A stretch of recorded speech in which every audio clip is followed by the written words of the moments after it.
ꯃꯌꯥꯝꯕꯨ ꯑꯍꯥꯟꯕꯃꯛꯇꯗ ꯌꯦꯅꯤꯡꯊꯥ ꯆꯦꯅꯦꯟꯅ ꯇꯔꯥꯝꯅ ꯑꯣꯛꯆꯕꯒ ꯂꯣꯏꯅꯅ ꯏꯀꯣꯛꯅꯣꯅ ꯈꯨꯔꯨꯝꯖꯔꯤ꯫ ꯉꯁꯤꯁꯨ ꯃꯌꯥꯝꯒꯤ ꯉꯥꯏꯍꯥꯛ ꯄꯣꯊꯥꯅꯕꯒꯤꯗꯃꯛꯇ ꯃꯅꯤꯄꯨꯔꯤ ꯐꯨꯡꯒꯥꯋꯥꯔꯤ ꯑꯃꯃꯨꯛ ꯄꯨꯗꯨꯅ ꯂꯥꯛꯆꯔꯤ꯫ ꯐꯨꯡꯒꯥꯋꯥꯔꯤ ꯑꯁꯤꯒꯤ ꯃꯃꯤꯡ ꯍꯤꯡꯆꯥꯕ ꯊꯣꯡꯂꯒ ꯆꯥꯕ꯫ ꯍꯧꯖꯤꯛ ꯃꯌꯥꯝ ꯄꯨꯟꯅ ꯇꯥꯃꯤꯟꯅꯔꯁꯤ꯫ ꯊꯥꯏꯅ ꯃꯃꯥꯡꯉꯩꯗ ꯈꯨꯡꯒꯪ ꯑꯃꯗ ꯂꯨꯈ꯭ꯔꯥꯕꯤ ꯑꯃ ꯂꯩꯔꯝꯃꯤ꯫ ꯂꯨꯈ꯭ꯔꯥꯕꯤ ꯑꯗꯨꯒꯤ ꯃꯆꯥꯅꯨꯄꯥ ꯑꯄꯤꯛꯄ ꯑꯃꯈꯛ ꯂꯩꯔꯝꯃꯤ꯫ ꯂꯨꯈ꯭ꯔꯥꯕꯤ ꯑꯗꯨꯅ ꯌꯥꯝꯅ ꯋꯥꯅ ꯂꯂꯣꯟ ꯏꯇꯤꯛ ꯇꯧꯗꯨꯅ ꯑꯄꯤꯛꯄ ꯃꯆꯥ ꯑꯗꯨꯕꯨ ꯆꯥꯎꯅꯅꯕ ꯌꯣꯛꯆꯔꯝꯃꯤ꯫ ꯑꯁꯨꯝꯅ ꯂꯨꯈ꯭ꯔꯥꯕꯤ ꯑꯗꯨꯅ ꯌꯥꯝꯅ ꯋꯥꯅ ꯃꯆꯥꯕꯨ ꯆꯥꯎꯅꯅꯕ ꯌꯣꯛꯂꯛꯄꯅ ꯁꯟꯖꯦꯜ ꯁꯟꯉꯥꯛ ꯉꯝꯂꯛꯂꯤ꯫ ꯃꯃꯥ ꯂꯨꯈ꯭ꯔꯥꯕꯤ ꯑꯗꯣ ꯅꯣꯡꯃ ꯅꯣꯡꯃꯒꯤ ꯑꯍꯜ ꯑꯣꯏꯁꯤꯜꯂꯛꯄꯅ ꯁꯨꯕ ꯅꯣꯡꯕ ꯉꯝꯁꯤꯜꯂꯛꯇ꯭ꯔꯤ꯫ ꯃꯃꯥꯒꯤ ꯑꯋꯥꯕ ꯃꯇꯧ ꯑꯗꯣ ꯎꯕꯗ ꯂꯨꯈ꯭ꯔꯥꯕꯤ ꯃꯆꯥ ꯑꯗꯨꯅ ꯃꯃꯥꯒꯤ ꯃꯇꯦꯡ ꯄꯥꯡꯂꯒꯦ ꯈꯜꯂꯗꯨꯅ ꯃꯃꯥꯗ ꯍꯥꯏꯖꯔꯛꯏ, "ꯏꯃꯥ, ꯅꯆꯥꯁꯨ ꯆꯥꯎꯕ ꯁꯥꯔꯦꯞ ꯐꯥꯔꯕꯅꯤꯅ ꯏꯃꯥꯒꯤ ꯃꯇꯦꯡ ꯄꯥꯡꯅꯅꯕ ꯀꯩꯊꯦꯜꯗ ꯆꯠꯇꯨꯅ ꯁꯦꯜꯕꯨ ꯇꯥꯜꯂꯨꯔꯒꯦ꯫" ꯃꯆꯥꯒꯤ ꯋꯥ ꯑꯗꯨ ꯇꯥꯕꯗ ꯃꯃꯥ ꯂꯨꯈ꯭ꯔꯥꯕꯤꯅ ꯌꯥꯔꯝꯗꯦ꯫ ꯑꯗꯨꯕꯨ ꯂꯨꯈ꯭ꯔꯥꯕꯤ ꯃꯆꯥ ꯑꯗꯨꯅ ꯃꯃꯥꯗ ꯌꯥꯝꯅ ꯇꯣꯏꯅ ꯅꯤꯡꯉꯥꯏ ꯇꯧꯁꯤꯜꯂꯛꯄꯗꯒꯤꯗꯤ ꯊꯃꯣꯏꯗꯗꯤ ꯌꯥꯅꯤꯡꯗꯅ ꯃꯆꯤꯟꯗꯗꯤ ꯍꯣꯏ ꯍꯥꯏꯗꯣꯛꯈ꯭ꯔꯤ꯫ ꯃꯗꯨꯗꯒꯤꯗꯤ ꯂꯨꯈ꯭ꯔꯥꯕꯤꯒꯤ ꯃꯆꯥ ꯑꯗꯨꯅ ꯏꯪꯈꯣꯜꯗꯒꯤ ꯏꯟꯁꯥꯡ ꯅꯥꯄꯤ ꯈꯔ ꯄꯨꯔꯗꯨꯅ ꯃꯃꯥꯕꯨ ꯈꯨꯔꯨꯝꯂꯝꯂꯕ ꯃꯇꯨꯡ ꯁꯦꯜ ꯌꯥꯝꯅ ꯐꯪꯖꯔꯛꯀꯦ ꯍꯥꯏꯗꯨꯅ ꯅꯤꯡꯊꯤꯖꯔꯕ ꯄꯣꯠꯌꯣꯝ ꯑꯃ ꯄꯨꯗꯨꯅ ꯆꯠꯈ꯭ꯔꯤ꯫ ꯃꯆꯥꯒꯤ ꯃꯇꯧ ꯑꯗꯣ ꯎꯕꯗ ꯏꯉꯛ ꯉꯛꯅ ꯂꯨꯈ꯭ꯔꯥꯕꯤ ꯑꯗꯨꯅ ꯌꯦꯡꯗꯨꯅ ꯂꯩꯍꯧꯏ꯫ ꯄꯣꯠꯌꯣꯝ ꯑꯗꯨꯒ ꯂꯣꯏꯅꯅ ꯑꯁꯨꯝ ꯂꯥꯛꯄꯅ ꯂꯕꯨꯛ ꯂꯝꯍꯥꯡ ꯀꯌꯥ ꯂꯥꯜꯂꯛꯂꯕꯁꯨ ꯀꯩꯊꯦꯜꯗꯤ ꯊꯤꯕ ꯐꯪꯗ꯭ꯔꯤ꯫ ꯃꯃꯩꯊꯪꯗ ꯂꯝꯍꯥꯡ ꯑꯃꯗ ꯂꯩꯕ ꯂꯩꯕꯨꯡ ꯑꯃꯗ ꯄꯣꯠꯁꯤꯡ ꯑꯗꯣ ꯌꯣꯟꯗꯨꯅ ꯂꯩꯔꯤ꯫ ꯃꯇꯝ ꯑꯗꯨꯗ ꯍꯤꯡꯆꯥꯕꯤꯅ ꯑꯣꯟꯕ ꯍꯅꯨꯕꯤ ꯑꯃ ꯂꯥꯛꯂꯒ ꯂꯨꯈ꯭ꯔꯥꯕꯤꯒꯤ ꯃꯆꯥ ꯑꯗꯨꯗ ꯍꯪꯂꯛꯏ, "ꯏꯕꯨꯡꯉꯣ, ꯅꯪꯒꯤ ꯄꯣꯠꯁꯤꯡ ꯑꯗꯨꯗꯤ ꯅꯪꯅ ꯌꯨꯝꯗ ꯄꯨꯅꯅꯕ ꯂꯩꯔꯛꯄ꯭ꯔꯣ? ꯅꯠꯇ꯭ꯔꯒꯅ ꯌꯣꯜꯂꯤꯕ ꯍꯥꯏꯕꯗꯨꯔꯅꯦ? ꯏꯁꯨꯗꯤ ꯑꯩꯒꯤ ꯌꯨꯝꯗ ꯂꯩꯍꯧꯕ ꯏꯁꯨ ꯅꯨꯄꯥ ꯑꯗꯨꯒ ꯁꯑꯣꯡ ꯁꯥꯗꯥꯁꯨ ꯌꯥꯝꯅ ꯃꯥꯟꯅꯩ꯫ ꯑꯗꯨꯅ ꯏꯁꯨꯒꯨꯝꯅ ꯅꯨꯡꯁꯤꯕ ꯐꯥꯎꯏꯗꯣ." ꯑꯉꯥꯡ ꯑꯗꯨꯅ ꯑꯃꯨꯛ ꯈꯨꯝꯂꯛꯏ, "ꯏꯕꯣꯛ, ꯑꯩꯒꯤ ꯄꯣꯠꯁꯤꯡ ꯑꯁꯤ ꯌꯣꯜꯂꯤꯕꯅꯤ." ꯍꯤꯡꯆꯥꯕꯤꯗꯨꯅ ꯃꯈꯥ ꯇꯥꯔꯛꯏ, "ꯐꯔꯦꯅꯦ, ꯑꯗꯨꯗꯤ ꯅꯪꯒꯤ ꯄꯣꯠ ꯑꯁꯤ ꯑꯩ ꯂꯣꯏꯅ ꯂꯩꯔꯒꯦ, ꯑꯩꯉꯣꯟꯗ ꯄꯤꯔꯛꯂꯣ." ꯑꯁꯤ ꯍꯥꯏꯔꯗꯨꯅ ꯃꯈꯨꯠ ꯇꯤꯡꯊꯣꯔꯛꯏ꯫ ꯑꯉꯥꯡ ꯑꯗꯨꯅ ꯃꯥꯒꯤ ꯄꯣꯠꯁꯤꯡ ꯑꯗꯣ ꯍꯤꯡꯆꯥꯕꯤꯅ ꯑꯣꯜꯂꯛꯄ ꯍꯅꯨꯕꯤ ꯑꯗꯨꯗ ꯄꯤꯔꯛꯂꯝꯃꯤ꯫ ꯇꯟꯖꯥ ꯑꯗꯨꯗ ꯍꯤꯡꯆꯥꯕꯤ ꯑꯗꯨꯅ ꯑꯉꯥꯡ ꯅꯨꯄꯥ ꯑꯗꯨꯒꯤ ꯈꯨꯗꯥꯡ ꯑꯗꯨ ꯇꯥꯞ ꯄꯥꯏꯔꯗꯨꯅ ꯐꯥꯔꯒ ꯈꯨꯗꯛꯇ ꯍꯅꯨꯕꯤꯒꯤ ꯁꯛꯇꯝ ꯑꯗꯨꯗꯒꯤ ꯑꯀꯤꯕꯒꯤ ꯁꯛꯇꯝ ꯑꯣꯏꯔꯕ ꯍꯤꯡꯆꯥꯕꯤ ꯑꯃ ꯑꯣꯟꯊꯣꯔꯛꯇꯨꯅ ꯑꯉꯥꯡ ꯑꯗꯨꯕꯨ ꯐꯥꯔꯗꯨꯅ ꯄꯨꯔꯒ ꯑꯊꯥꯞꯄ ꯎꯃꯪ ꯑꯃꯗ ꯄꯥꯏꯈ꯭ꯔꯦ꯫ ꯂꯝꯕꯤꯗ ꯑꯉꯥꯡ ꯑꯗꯨꯅ ꯂꯥꯎ ꯈꯣꯡꯗꯨꯅ ꯀꯞꯄ ꯑꯗꯣ ꯀꯅꯥꯅꯁꯨ ꯇꯥꯕꯤꯕ ꯇꯧꯗꯅ ꯍꯤꯡꯆꯥꯕꯤ ꯑꯗꯨꯒꯤ ꯃꯌꯨꯝ ꯌꯧꯈ꯭ꯔꯦ꯫ ꯍꯤꯡꯆꯥꯕꯤ ꯑꯗꯨꯒꯤ ꯃꯌꯨꯝꯗ ꯉꯁꯤ ꯐꯥꯔꯛꯄ ꯑꯉꯥꯡ ꯑꯗꯨꯒ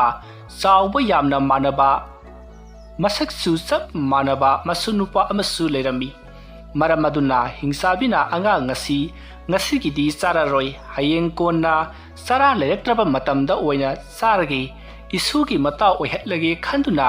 ꯆꯥꯗ꯭ꯔꯤ꯫ ꯃꯗꯨꯗꯒꯤꯗꯤ ꯑꯉꯥꯡ ꯅꯨꯄꯥ ꯃꯆꯥ ꯑꯗꯣ ꯍꯤꯡꯆꯥꯕꯤ ꯑꯗꯨꯒꯤ ꯃꯁꯨꯅꯨꯄꯥ ꯑꯗꯨꯒꯤ ꯃꯅꯥꯛꯇ ꯄꯨꯁꯤꯜꯂꯛꯂꯒ ꯅꯇꯥꯎ ꯁꯥꯅꯧ ꯍꯥꯏꯗꯨꯅ ꯄꯨꯟꯅ ꯂꯩꯃꯤꯟꯅꯍꯟꯈ꯭ꯔꯦ꯫ ꯑꯁꯣꯝꯗꯅ ꯃꯆꯥꯅꯨꯄꯥ ꯅꯥꯏꯇꯣꯝ ꯄꯣꯛꯄ ꯑꯗꯣ ꯄꯣꯠ ꯌꯣꯟꯕ ꯆꯠꯈ꯭ꯔꯒ ꯅꯨꯃꯤꯠ ꯀꯌꯥꯅꯤ ꯃꯌꯨꯝꯗ ꯍꯜꯂꯛꯇꯕ ꯑꯗꯨꯗ ꯂꯨꯈ꯭ꯔꯥꯕꯤ ꯑꯗꯨꯗꯤ ꯑꯉꯥꯎꯕꯤ ꯑꯣꯏꯗꯨꯅ ꯂꯝꯕꯤ ꯁꯣꯔꯣꯛ ꯈꯨꯗꯤꯡꯗ ꯃꯆꯥ ꯊꯤꯕ ꯀꯣꯏꯆꯠ ꯆꯠꯈ꯭ꯔꯦ꯫ ꯂꯨꯈ꯭ꯔꯥꯕꯤ ꯃꯆꯥ ꯑꯗꯨꯁꯨ ꯍꯤꯡꯆꯥꯕꯤꯒꯤ ꯃꯈꯨꯠꯇꯒꯤ ꯅꯥꯟꯊꯣꯛꯇꯨꯅ ꯆꯤꯜꯂꯛꯅꯅꯕ ꯇꯟꯖꯥ ꯀꯌꯥ ꯌꯦꯡꯗꯨꯅ ꯂꯩꯈ꯭ꯔꯦ꯫ ꯃꯇꯝ ꯆꯨꯞꯄꯗ ꯅꯥꯏꯇꯣꯝ ꯂꯩꯍꯧꯔꯤꯕ ꯃꯃꯥ ꯂꯨꯈ꯭ꯔꯥꯕꯤꯒꯤ ꯋꯥꯈꯜꯗ ꯈꯟꯗꯨꯅ ꯋꯥꯅ ꯑꯁꯨꯝ ꯍꯤꯡꯂꯝꯃꯤ꯫ ꯅꯣꯡꯃꯗꯤ ꯍꯤꯡꯆꯥꯕꯤ ꯑꯗꯨꯅ ꯑꯌꯨꯛ ꯉꯟꯇꯥꯅ ꯃꯆꯤꯟꯖꯥꯛ ꯊꯤꯕ ꯆꯠꯈ꯭ꯔꯒ ꯅꯨꯃꯤꯠ ꯌꯨꯡꯂꯛꯄ ꯃꯇꯝꯗ ꯍꯣꯕꯦ ꯌꯥꯝꯅ ꯋꯥꯅ ꯑꯀꯤꯕꯒꯤ ꯁꯛꯇꯝꯗ ꯄꯥꯏꯗꯨꯅ ꯂꯥꯛꯂꯒ ꯁꯨꯃꯥꯡ ꯃꯇꯣꯟꯗ ꯂꯦꯞꯂꯤꯕ ꯍꯤꯡꯆꯥꯕꯤ ꯑꯗꯨꯅ ꯐꯥꯔꯛꯄ ꯂꯨꯈ꯭ꯔꯥꯕꯤꯒꯤ ꯃꯆꯥ ꯑꯗꯨꯗ ꯃꯁꯨꯅꯨꯄꯥ ꯑꯁꯦꯡꯕꯗꯨ ꯑꯣꯏꯔꯕꯣꯏ ꯅꯤꯡꯂꯗꯨꯅ ꯍꯥꯏꯔꯛꯏ, "ꯏꯕꯨꯡꯉꯣ, ꯉꯁꯤ ꯏꯕꯣꯛ ꯑꯌꯨꯛ ꯑꯉꯟꯕꯗꯒꯤ ꯍꯧꯗꯨꯅ ꯑꯌꯨꯛꯀꯤ ꯆꯔꯥ ꯊꯤꯕꯅꯤ, ꯑꯗꯨꯕꯨ ꯐꯪꯗ꯭ꯔꯦ꯫ ꯅꯨꯃꯤꯠꯅ ꯂꯋꯥꯏ ꯂꯨꯇꯣꯟ ꯌꯧꯈ꯭ꯔꯦ, ꯉꯁꯤ ꯅꯨꯃꯤꯗꯥꯡꯒꯤ ꯆꯔꯥꯁꯨ ꯐꯪꯗ꯭ꯔꯦ꯫ ꯑꯗꯨꯅ ꯑꯩꯅ ꯅꯍꯥꯜ ꯐꯥꯔꯛꯄ ꯅꯪꯒ ꯅꯁꯛ ꯃꯥꯟꯅꯕ ꯅꯇꯥꯎ ꯅꯨꯄꯥ ꯃꯆꯥꯗꯣ ꯍꯥꯠꯇꯣꯛꯂꯒ ꯉꯁꯤꯒꯤ ꯆꯔꯥ ꯑꯣꯏꯕ ꯇꯥꯔꯦ꯫ ꯑꯗꯨꯅ ꯅꯇꯥꯎ ꯑꯗꯨ labukta kakthum talusi haiduna puraga tungdagi thangna thinduna halaga phajana semdoklaga ngasigi sara oinanaba thongdoklomlo ai thuna lakani nang thongba loithoklamu soiba yade asomna haramlaga hingsabi ado amuk paiduna chakri hingsabi aduna chakhrabada lukhrabi masaduna khalli hingsabi asina hairiba wafam masi aibu masu asingba du oiraboi khanduna hairibani aduna upai ama tawduna hingsabi gi masu asingba si hatoklaga thongduna thamdaba yadi mabu halaga thonghoudrabadi horel hingsabi adu laklaga masu asengba thengnaraba matungda aibu soidana halaga sathokhragani asomna khalladuna lukhrabi gi masa aduna hingsabi gi masu nupa adugi manakta chattuna hairi itaw ngasidi aikhoyani labukta chattuna kakthum tanba chatlusido itawga aiga punna leirakliba si phanadi makuirakle adubu mapan thoktabanina lambisu amatta khangdedo lukhrabi gi masanupana hairakpa wa adu hingsabi gi masunupa aduna harau yarami marudagiti makhoi adina labukta kakthum tanba lakminari lukhrabi gi masanupa aduna athauba haijrang ama tuminna paiduna laklami makhoi ani wari sanaduna asum lakpana sorok lamjau yoroktuna labuk ama lalaklami matam aduta lukhrabi gi masana hairi itaw aidi lambi munna khangdi aduna itawna mang thabiro aina tungda inajraklagi wafam adu hingsabi gi masunupa aduna su yaraklami asomna makhoi ani wari sanaduna asum lakpana labuk lamhang yausilakli matam aduda lukhrabi gi masana tanja yengladuna athauba haijrang ado makhut chetna paraduna tunglomdagi hingsabi gi masunupa aduta thangaduna sapu kanna hanna tilaklami hingsabi gi masunupa ado labuk aduta sire marudagidi lukhrabi gi masanupa aduna khudakta asiba masa ado matup kakhattuna semdoklaba matung mayumda puraga hingsabi aduna lakpa nanganaba thuna yangna thongdoklami ngaihak leiraga hingsabi ado law khonaduna nganglaga mayum lomda halaklami hingsabi pairakpagi sahum adu phangbada lambida hauba uwa punamak fere hairami laibak phauba niklami turel amadi pukrida laiba ising punamak leirai mathakta ipom kaduna chenkhatlami hingsabi aduna yumda thuna yangna paisallakuna lukhrabi gi masa aduta masunupa oirobiningduna hairi ibungo ibungna ngasaya hairambadu pangthoklabara nataw adu thonglaba natro thonglabadi sarasi puthoraklo lukhrabi gi masa aduna hingsabi adugi masunupa gi athongba do puthoraklaga makhoi ani punna saminari asomna hingsabi aduna hauna saba hori asomna makhoi anina hingsabi gi masunupa gi athongba du asom sarakpada hingsabi gi makhut aduta khubi makak ama yawrakle khubi makak adu lokhatlakuna yenglaga hingsabi aduna hairi masigi khubi makak asidi isunupa gi khubi yamna mankhada matam aduda lukhrabi masa aduna khumi ibok aigi khubi adudi leiye marudagidi hingsabi ado tumina leikhiduna amuk sarami asomna asum sarakpana amukasu hingsabi aduna khongbi khongnau khara thengnarami madu ubada lakhatuna yenglaga amuk hairi aina pairiba khongbi khongnau sing ngasibu isugi mankhada hingsabi gi wa adu tabada lukhrabi gi masa aduna amuk khumlai abok aigidi khongbi khongnau leiye asomna asum tawduna hingsabi ado mabuk thanna saraga mangolda potharaga laikhrei matam aduta hingsabi aduna masunupa ado kausallaklaga hanglai aboki ibungo nangbu ibok ka leibasi nungai tabrane nangbu kari pambagi abokta hayu abok pigi hingsabi gi wa adu tabada lukhrabi masa aduna losing tawraga khumi abok aidi abok leiminabase yamna nungai ado ibok ai hakti sagol jamna tongningi sagol thopa hairabadi aisu koina chatuna chinjak thiba chatlagani aduga aboki mateng panglagani do abok aigi sagol ama leibiyo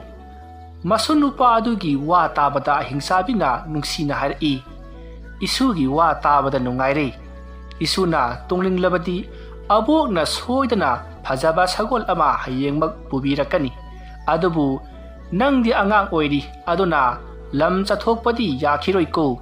ngasi simati potharasi hayeng isugi sagol ibokna pigani chalo nangsu potha jaruro aboksu potharage ko asumna hingsabi ado nungaina tumkhri adubu lukhrabi masa aduti tumba yadana karamna hingsabi aduki makhutagi nanthokani haiduna khanduna ta leiribani nong hek nganbaga hingsabi aduna masubu kauraduna yum masida ningthina leiramu abok sinjak thiba chalukhige nangi sagolsu porake hairamlaga ngangduna paikhre somdana lukhrabi ki masanupa aduna hingsabina sagol puraklabadi ningthina thauba hairaga hingsabina sinjak thiba chatkringaida mamagi manakta chakhrage khalladuna lukhrabi ki masa ado nungaina leikhre masidagi matam madu haukhre nungthil talakta hingsabi aduna sauraba sagol karubi ama puduna laklaga lukhrabi ki masa aduta masuni khanduna piri aduga hairi ibungo imungda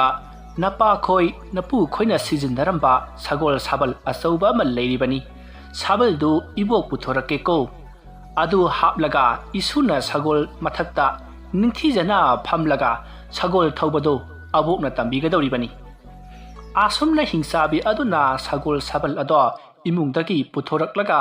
sagol mathakta haptuna masubu sagol thoba tambirami asumna asum tawduna matam khara leiraga lukhrabi ki masanupa ado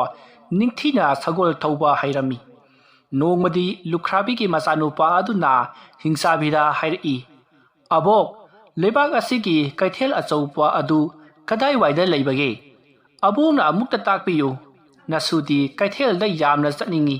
haujikti sagol thaubasu hairabanina nasu koina sinjak thiba chacharagi asi haiduna ningai tori adubu hingsabi aduna angang oiri haina themjilladuna hayeng takpige hairi wafam ado masu sariba lukhrabi masanupa adunasu yari nong hek nganbaga hingsabi aduda lukhrabi masa aduna hai ibok na ngarang takpigani haibado takpiro ai yamna khangningle asum haina ningai torami marudagiti hingsabi aduna masunupa aduki matau aduta nungsiraduna hairi yengo ibungo aikhoina leiriba mafam asidagi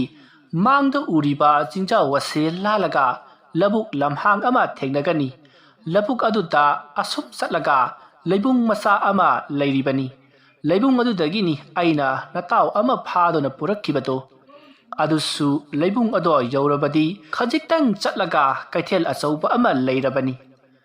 asumna masuda wari liba loiraga hingsabi ado hanagumna masunupa adubu chathokanu hairamlaga law khongduna nganglaga machinjak thiba amuk chatkhre tanja aduta lukhrabi macha aduna sagol karubi ado sagol sabal hapsillaga hingsabina taklam balampi aduta nuksatki mamang thana thauruduna mayum yorunaba lakli asumna lakpana labuk lamhang kaya lalakraba matungda nongma mana pot jon khiba leibung ado yauksillakli leibung adu ubada kaithel jaugadore haiba khangbangamlami matam maduta hingsabi adusu mayumda halaktuna masunupabu thiraklami masunupabu kauduna thibada phanglatrabada hingsabi aduna khalai nahal makhai leiriba angang asidi aina pharakpa angang adu oiba tai aduga aikhoina thonglaga sakhiba aduna isu nupa oiba jatni numittuda yaukhiba khubi khongnausing ado isu nupa gini asomna khalladuna hingsabi do mai hauna saurami marudagidi mabik chapu muk launa pangladuna maya singjang muk sawado khigatladuna akiba satamda law khongduna lukhrabi ki masanupa ado hatlage khanduna tanba haurakli mikup kharagi manungda chingjau pat turel amati labuk lamhang kaya laladuna paiduna lakpana lukhrabi masa aduki manak jausilakli lambida lukhrabi masa aduna sagol karubi adubu khudup thaduna thauraduna kaithel tamna changsin khiba do hingsabi aduna lapna urami hingsabi ado sauman khibana mirakta changlabadi sini haiba kaukhibadagi kaithel manungda ngangduna paisilaklami matam aduda kaithel da leiramba miyam aduna hingsabi lagle haiduna makhutta thangten paiduna thoraklaga hingsabi adubu hatokhirami marudagidi lukhrabi masanupa ado matam kuina unakhidraba mama lukhrabiga thingnaduna nungaina lenkhirami wari asi matang asida loisinjari wari asi pathokjaba matamda soiki lankhiba aran ahui yaurabasu tabiriba punamakna pukchel chauna ngakpigani mayambu aroibada amukka hanna khurumjari